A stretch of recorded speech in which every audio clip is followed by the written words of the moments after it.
Le livre du cœur de Peter Deneuve.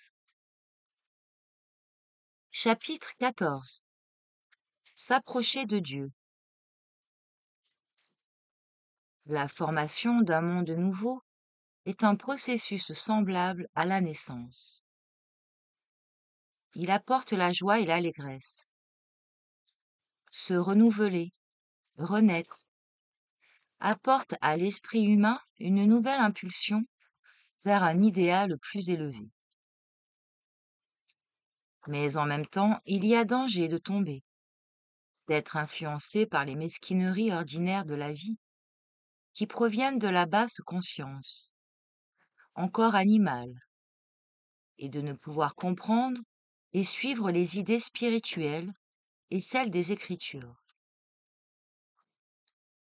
Cela peut dépendre de plusieurs facteurs, de la différence de construction du corps humain, des possibilités du cerveau et de son activité, de quelques traits hérités par atavisme, ou de la loi de réincarnation ou du karma. La loi du karma a été créée par l'homme lui-même, à la suite de la déviation de l'esprit humain, hors de l'orbite de son chemin. Seule une pensée profonde et éclairée peut comprendre comment cette déviation s'est produite. Ce problème n'est pas pour les hommes enfants, ni pour ceux qui sont trop occupés par les soucis de leur vie ordinaire. Il y a dans l'homme quelque chose de divin qui le pousse, dans ses activités, vers une direction plus réelle qui veut l'assurer sur des bases solides. Tout homme venu sur la terre pense à s'assurer d'une façon ou d'une autre, plus ou moins réelle, selon l'état de conscience que lui donne cette impulsion intérieure. Par le processus continu de renaissance, l'esprit travaille sur ce qui, dans l'homme, est éternel et grand. Celui qui obéit à ce puissant élan intérieur de suivre le chemin du divin en lui et qui veut devenir un homme véritable doit avoir deux qualités, être courageux et être humble. L'aide d'en haut vous est nécessaire pour suivre ce chemin sans embûche. L'oreille du Seigneur est très sensible. Il perçoit et écoute toutes les prières qui sortent de notre cœur et qui sont faites avec humilité, pureté et vénération. Qualité que chaque être spirituel doit posséder. Si vous priez Dieu et qu'en même temps vos pensées sont accaparées par des idées passagères ou par la façon de tirer profit de vos semblables, votre prière ne sera pas exaucée. Les conditions dans lesquelles l'homme se trouve aujourd'hui sont le résultat des trois grands principes de différentes consciences qui agissent en lui, qui ont agi dans le passé et qui continueront à se manifester dans l'avenir.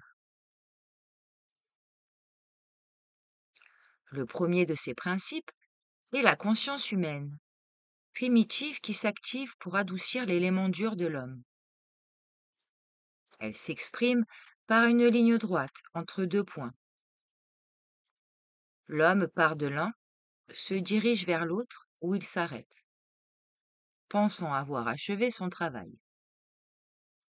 Il ne s'occupe pas du monde extérieur avec ses conditions de développement de vie. Cela ne pénètre pas dans sa conscience primitive. Le deuxième principe s'élève de la conscience primitive vers la soi-conscience ou conscience individuelle qui se manifeste en surface. Les animaux ont la conscience ordinaire entre deux points. Ils n'ont pas la soi-conscience. Quand l'esprit de l'homme sort des limites de la ligne droite et commence à se mouvoir en surface, il passe graduellement à l'état de soi-conscience.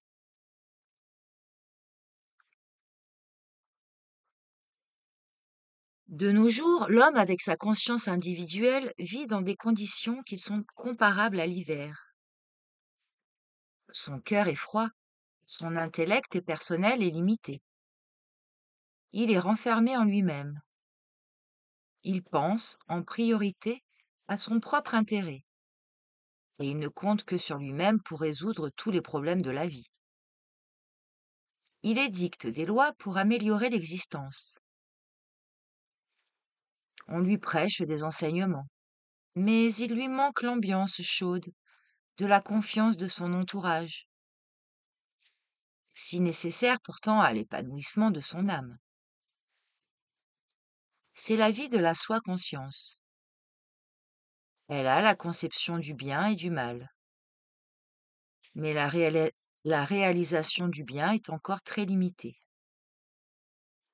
Observez-vous, observez vos contemporains, leurs relations, comment sont basés leurs rapports les plus sérieux et comment ils les résolvent. L'homme s'instruit par d'innombrables souffrances. Il arrive peu à peu à l'idée qu'il doit y avoir d'autres moyens, d'autres conditions d'existence qui lui permettraient de résoudre ses problèmes de façon plus convenable et plus harmonieuse. Un grand changement doit s'accomplir au fond de l'intellect humain. Une transformation radicale de la pensée des parents, des enfants, des professeurs et éducateurs est nécessaire. Il n'est pas suffisant de reconnaître nos erreurs et nos faiblesses. Il faut s'appliquer à améliorer, à élargir et à élever notre conscience pour sortir des conditions de notre vie actuelle, étroite et changeante. Les bons et les mauvais côtés de la vie sont des états passagers. C'est le processus de la soi-conscience. C'est la liquidation des vieilles dettes, la purification et la préparation à une vie nouvelle. Les temps sont venus où l'homme se prépare par tous les moyens à entrer dans le troisième principe de la vie et à s'élever de l'état de la soi-conscience, afin de parvenir plus près de la conscience cosmique ou conscience divine.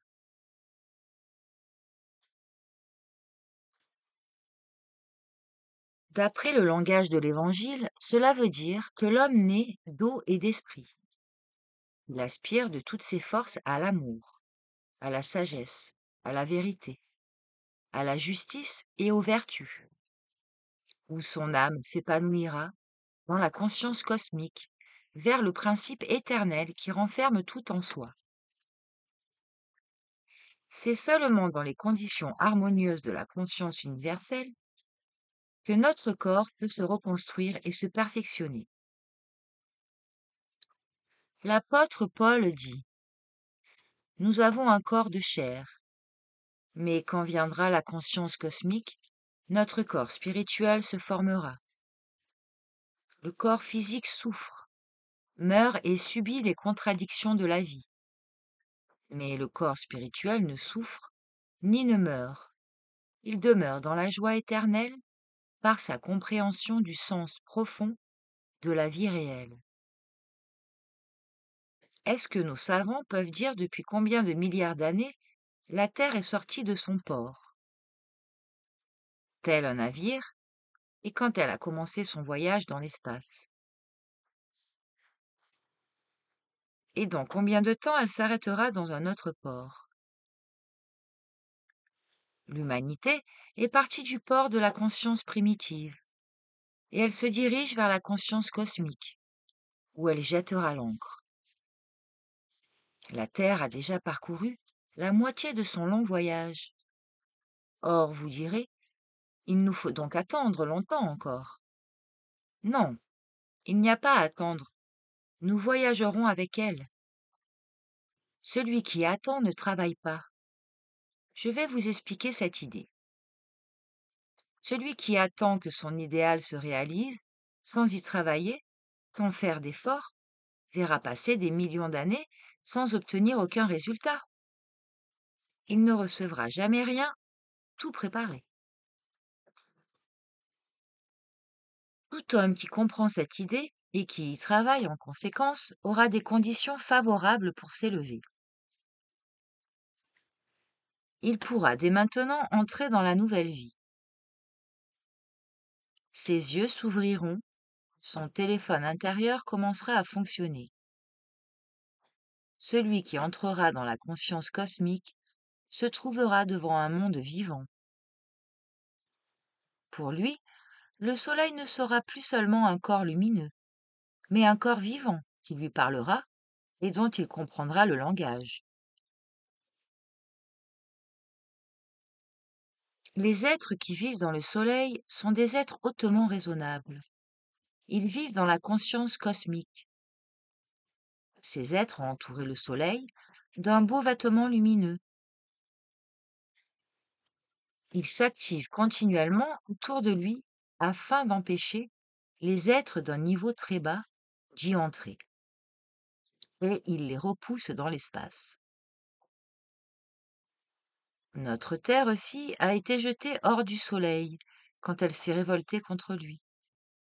Toutes les planètes ont été chassées du Soleil. Les savants ont créé différentes théories sur leur formation. Le Soleil les gouverne et les instruit de loin. Les planètes tournent autour de leur centre et de leur source. Il y a une force qui attire les êtres petits et grands vers un centre unique. Ce centre, c'est la conscience cosmique divine. Son activité est incessante et éternelle. Dans le grand univers, tous les corps, toutes les planètes, étoiles et satellites sont reliés entre eux et représentent un grand organisme uni. Tous les corps célestes qui se soumettent volontairement à l'ordre harmonieux de cette organisation cosmique sont en même temps libres. Entre la fourmi et l'homme, il n'y a aucune ressemblance. Mais il existe un certain lien intérieur. Les hommes ne peuvent pas voir ce lien qui existe entre tous les êtres parce qu'ils ont la conception étroite de la conscience individuelle. Ils ne peuvent même pas comprendre ni s'expliquer pourquoi ils sont nés. Ils pensent que Dieu, le Créateur, les a oubliés. Non, c'est vous qui l'avez oublié. Dans le passé, l'homme s'est montré un enfant désobéissant. C'est pour cela que son père l'a envoyé au dehors, pour qu'il y reçoive de bonnes leçons, qu'il y apprenne à travailler. Toute l'actuelle race blanche est dans des conditions semblables à celles du Fils prodigue. Le christianisme est venu pour montrer à l'humanité le chemin qu'elle doit suivre. Elle doit apprendre la loi du sacrifice de soi-même et ainsi prendre le chemin du retour vers le Père. L'enfant prodigue ne retournera à la demeure paternelle que quand son maître se comportera envers lui plus mal qu'envers ses pourceaux. Il ne lui donna même pas de glands pour nourriture comme aux animaux dont il avait la garde. Qui est à l'heure actuelle content de son sort? Toute la terre est remplie de mécontentement et de malades. La solution des contradictions de la vie se trouve dans la conscience cosmique, avec laquelle chaque homme a des points de contact. Au moment où il lui arrive d'en prendre conscience, il sent immédiatement en lui une grande impulsion vers Dieu. Mais non comme les théologiens actuels l'enseignent. Cette puissante impulsion qui naît en lui le pousse vers le renoncement aux biens matériels, et en même temps, elle lui fait éprouver un vif désir d'aider et de servir les hommes, ses semblables, pour l'amour de Dieu, et de porter partout la joie et l'allégresse. Certains disent, la culture et la science disparaîtront si nous commençons tous une vie divine. Non, C'est alors que viendront la véritable culture, la vraie science, la vraie musique et la plus belle poésie. La perfection ne viendra pas tout de suite, parce que le monde ne peut pas se changer d'une façon mécanique. Tout ce que nous avons maintenant est bien, mais nous périrons si nous restons encore un certain temps dans ce bien. Si vous ne vous conformez pas à la grande loi de la vie, c'est alors que l'usurier viendra, le percepteur qui vous prendra toutes vos richesses. Cet usurier, c'est la mort. Jean dit, si vous ne naissez d'eau et d'esprit. Cela veut dire, si vous ne vivez pas dans la conscience cosmique, vous n'entrerez pas dans le royaume des cieux. Le point de départ est donc l'élévation de la conscience, l'abandon des vieux et lourds fardeaux. L'homme a des désirs insatiables. Le vin peut-il étancher la soif de l'ivrogne? Comment l'homme peut-il corriger ses fautes et ses erreurs?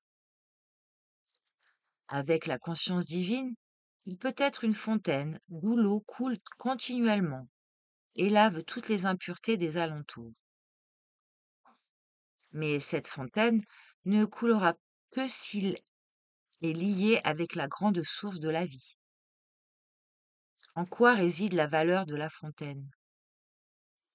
Dans les pierres avec lesquelles elle est construite ou dans la pureté de son eau? De l'eau naturellement. Donc la vie qui découle de l'homme détermine sa valeur. Quand la vie de la conscience cosmique entrera en nous, nous aurons une nouvelle philosophie et une nouvelle façon de penser. Nous nous sentirons un avec notre prochain. L'obéissance est la première qualité indispensable pour entrer dans la conscience cosmique.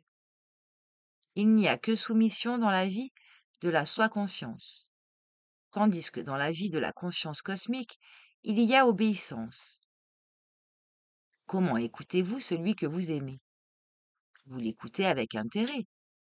Il vous semble sentir entrer en vous un élixir qui vous donne de l'énergie et qui vous vivifie. Et en le quittant, vous vous dites, il m'a beaucoup donné. C'est cela aimer et être aimé. Il ne suffit pas de se dire chrétien de naissance. Le vrai chrétien doit transmettre autour de lui, par sa musique intérieure, l'art de la vie divine telle qu'elle est réellement, comme le vrai peintre qui fait un tableau si exact que ceux qui le regardent ne savent si l'objet est réel ou pas. Il y a un exemple d'art parfait, de deux sculpteurs de la Grèce antique, qui avaient voulu se montrer, réciproquement, leur capacité. L'un d'eux sculpta une grappe de raisin si parfaitement que les oiseaux étaient venus la becqueter. L'autre exécuta une déesse grecque, couverte d'un voile. Son ami la voyant, s'approchant avec l'intention de soulever le voile pour voir la déesse. L'ouvrage du premier trompa les oiseaux, et celui du deuxième trompa l'homme, son ami. L'art véritable est de transmettre l'image des choses justes. Transmettre ce qui se cache au fond de votre âme et pouvoir exprimer votre amour est un grand art. Si vous aspirez à l'immortalité de la conscience cosmique, un des grands êtres immortels vous parlera. Votre vie changera à l'instant même et vous vous trouverez entouré de nombreux frères et sœurs. Ces choses vous paraissent incroyables, hein, et incertaines tant que vous vivez en surface, dans la soi-conscience individuelle, mais quand vous arriverez aux mêmes conditions que ceux qui naissent d'eau et d'esprit, vous en reconnaîtrez la réalité. L'esprit vous apportera la justice absolue, et l'eau la douceur et la pureté. La pureté vous apportera la santé et la lumière. La vie ne sera plus ni tourment, ni fatigue, mais travail et jouissance. Parmi vous, il en est qui sont à peine conçus, d'autres ont 1 mois, d'autres 2 mois, d'autres 3, 5. Et il y en a encore peu qui en sont au 9e mois. Celui qui est conçu du divin doit le garder soigneusement en lui. Si vous vivez dans la loi de la soi-conscience, une période assez longue vous est nécessaire pour que vous puissiez naître d'eau et d'esprit. Cette naissance ne se fera que dans un lointain avenir. Mais si vous vivez et si vous travaillez d'après la loi de la conscience cosmique, elle peut se faire dans les temps actuels. Le travail de l'humanité est à chaque instant de se purifier et d'aller de l'avant. La tâche de l'homme n'est pas seulement de reconnaître ses péchés, mais de se tourner tout entier vers Dieu, de recevoir son amour, sa sagesse et sa vérité, et de les appliquer d'après les lois de la conscience cosmique. L'homme ne doit pas toujours rester un corps dur, ni une partie de quelque corps que ce soit. Ses relations avec les autres hommes doivent être comme celles des âmes qui vivent dans tout un corps cosmique, en éternelle harmonie.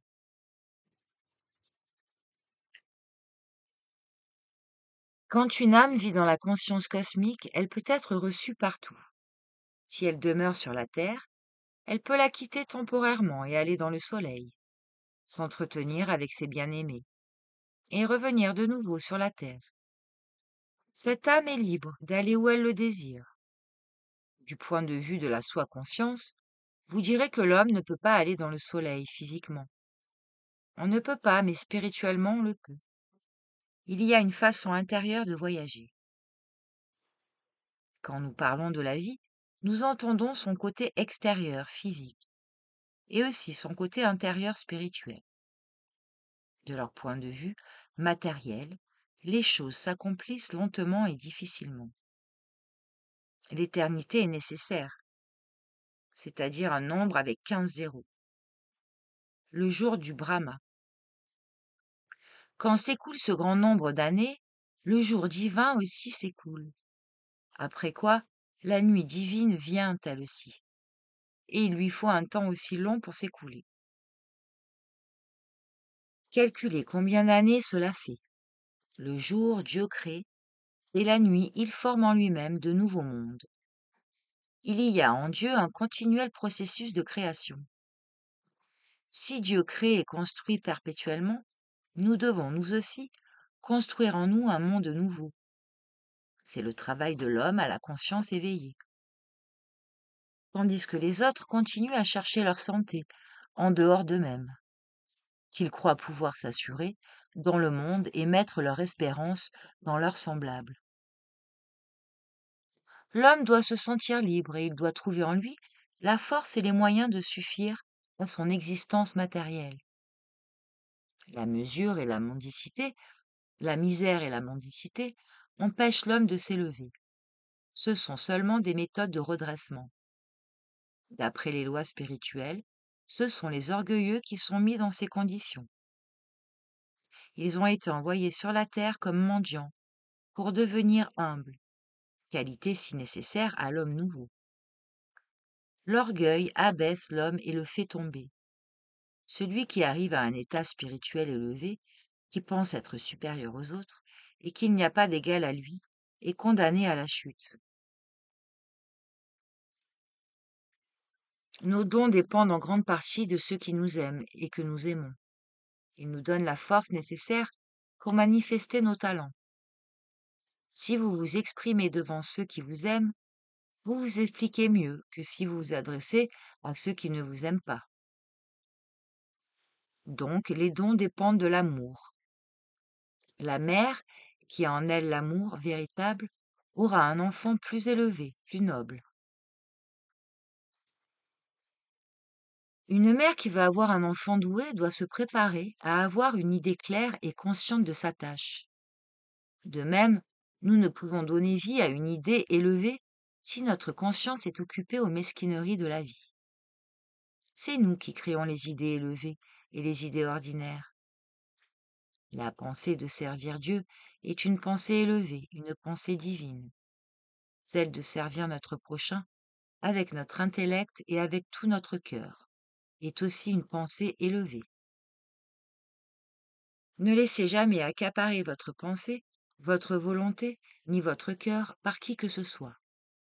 La nouvelle humanité n'aura besoin ni de religion ni de temple.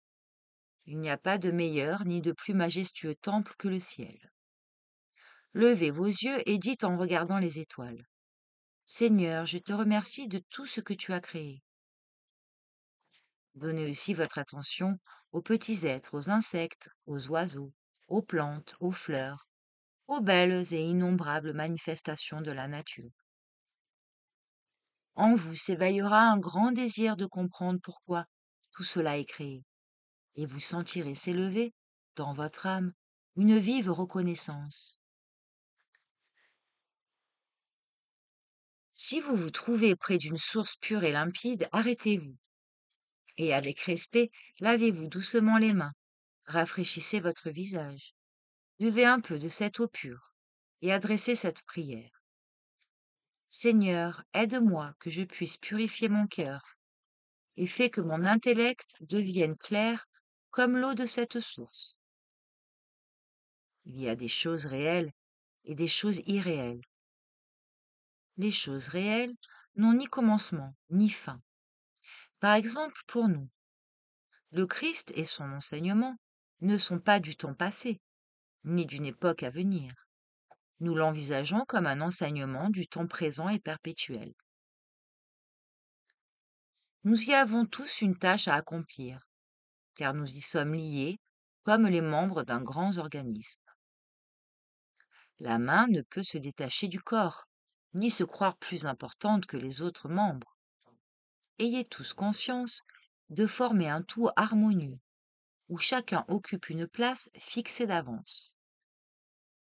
Nous savons la place qu'occupe le Christ, l'apôtre Paul, Bouddha ou Shakespeare, Beethoven, etc. Dans notre pensée, nous les mettons chacun à la place qui leur est donnée et qu'ils méritent. Dans la conscience cosmique, nous acquérons des qualités indispensables pour la lumineuse vie de l'avenir. Et dans les conditions de fils de Dieu, nous résoudrons harmonieusement toutes les contradictions et les difficultés humaines. Toutes les religions conduisent au seuil de la conscience cosmique. Mais pour y entrer, nous devons quitter les croyances dont on nous a revêtus jusqu'à maintenant. Dans les Écritures, il est dit: nous ne mourrons pas, mais nous nous transformerons. Cela veut dire, quand nous entrerons dans la conscience cosmique, nous mettrons des vêtements nouveaux. Nous aurons de nouvelles connaissances. Une nouvelle compréhension entrera dans nos cœurs, dans nos intellects et dans nos esprits. Nous nous sentirons tous des frères véritables en tant qu'âmes. Or, toutes les âmes éveillées qui sont prêtes pour la vie nouvelle doivent se préparer à entrer dans la vie de la conscience cosmique, afin de laisser leur place à celles qui suivent. Pour pouvoir vous y élever, commencez dès maintenant un travail intérieur de perfectionnement, fait consciemment avec foi et amour. Par cette voie viendra le salut de toute l'humanité. Par l'application du nouvel enseignement, votre conscience s'élargira, s'élèvera, et tout ce qui est négatif disparaîtra.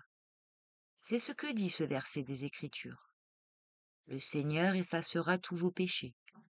Tout le négatif qui provient des vies de la conscience primitive et de la soi-conscience individuelle sera effacé. Nous ne serons plus alors des êtres courbés sous le fardeau de la vie ordinaire, ni affaiblis par tant d'insuccès et de contrariétés.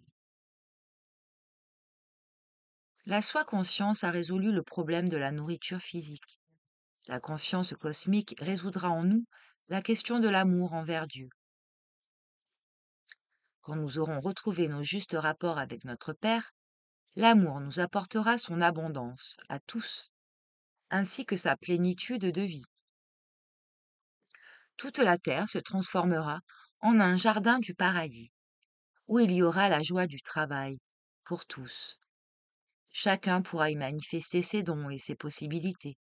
Toutes les conditions nécessaires seront données, que ce soit à l'écrivain, au peintre ou au musicien, et pareillement à tous. Il arrive à certains d'être sans travail, d'autres n'ont pas d'emploi qui leur convient ou qui leur plairait. Ils manquent d'impulsion dans la vie, se sentent vieux et découragés. Pourquoi? Cela provient de l'excès de soucis et du manque de foi. Vous n'avez pas confiance dans le présent, mais vous croyez à un avenir qui ne mène qu'à la mort. Non, il faut que vous ayez foi dans le présent et dans votre Père, qu'il manifeste sa vie en vous. Celui qui vit dans l'amplitude de la conscience cosmique peut connaître toute la grandeur qu'il y a dans le contact avec Dieu.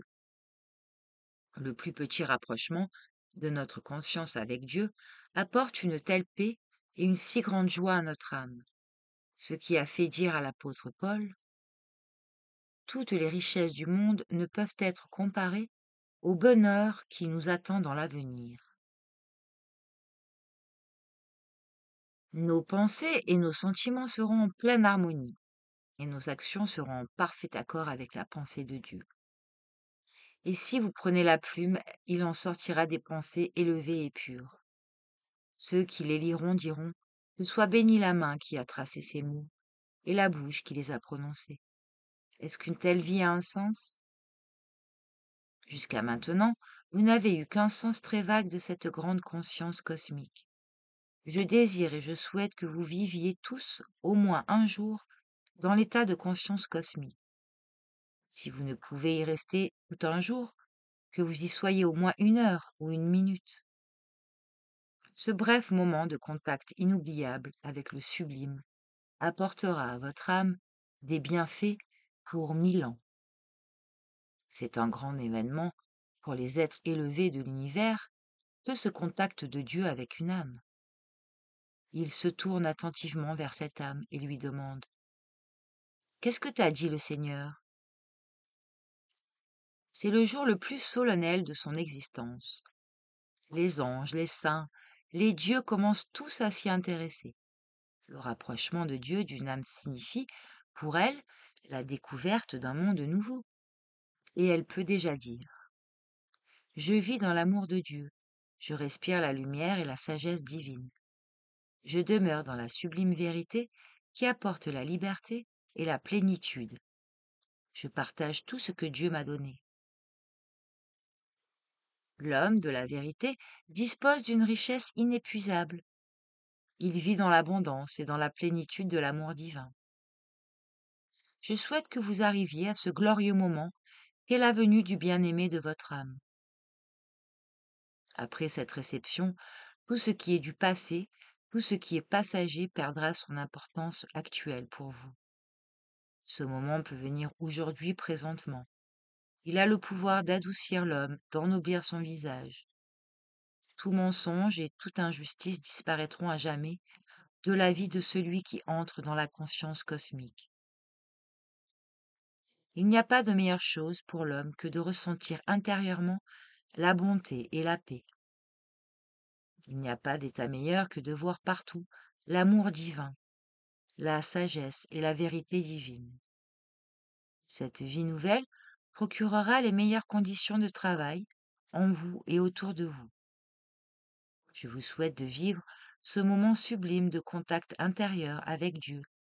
Ce contact réveillera dans vos âmes un irrésistible désir et une très forte impulsion de réaliser la vie nouvelle, la vie de la conscience divine et cosmique.